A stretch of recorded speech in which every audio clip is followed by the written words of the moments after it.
Hi, it's great to have you back, and it's also great to have James here. Hi, James. I'm doing well, thanks, Ken. Now, James, we're going to go a bit entertainment tonight on you today, because we're talking about a movie. And you don't normally come in here to do a movie review, but you saw a movie just recently called God's Not Dead. Can you just give us a quick synopsis for our viewers who might not have seen it? Well, God's Not Dead is a film about a conflict, if you like, between a student and a professor at a public university. Okay. And particularly it's taken in a philosophy class. Mm-hmm. And the question is, sort of Friedrich Nietzsche, is God dead? If it's and so forth.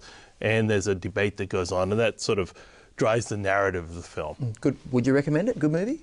I'd recommend it. I don't think it's the greatest film I've ever seen, but at the converse side of it, I thought it was good, and I'm glad I went. Yeah, I mean, we're here doing a religious freedom segment, James, and it's lovely to hear about, your weekend and everything, but how does this film relate to religious freedom in some way? Yeah, it does, Kent, because interestingly, at the end of the film, there's a whole list of law cases that are listed out and that deal with religious expression on public campuses. And this has become a very big issue in the United States, where some schools have gone so far to say, basically, if something is religious, you can't participate in the public square of the campus in the same way as anyone else. It's a secular university. That's the argument. Of course, the whole purpose of a secular university or a non-religious university is to have a broad array of views and not to censor any views out, particularly not to censor out religious views. So that's a debate. What about in Australia or other countries? Well, there's even been debates here, particularly over the pro-life issue.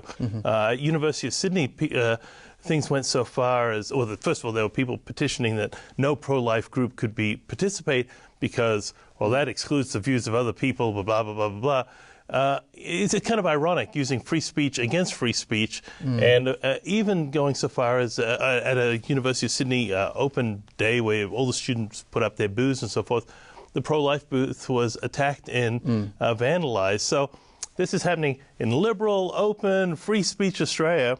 It's also happening in the United States. And what we're seeing, I think, this is part of a broader trend, and it's a trend that I think we should really keep our eyes on, and that is this idea that that certain views, particularly religious views, are so far outside of the, quote, mainstream that they should be censored, they should be excluded, they should be shut down.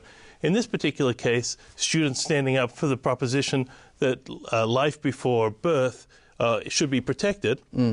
Now, people can disagree with that. Obviously, they do. Yeah, it's controversial. It's controversial. But obviously, so is the point that it shouldn't be protected controversial. If you can't discuss a controversial issue on a university campus, then where can you? Where can you? What's the purpose of our education?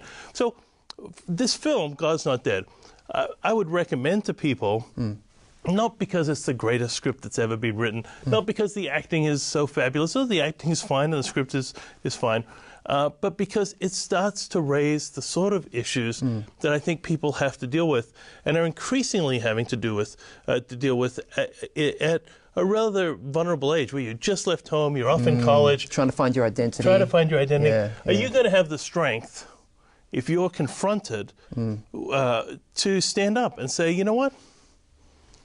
I know that the majority position at this institution is opposed to a Christian belief that I hold dear, but you know what? Like Daniel, I'm going to stand up and say, I'm willing to wear that. Yeah.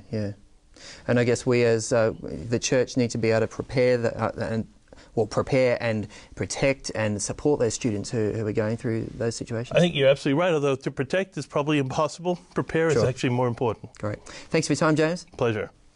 We'll be back in a moment. We'll take a short break.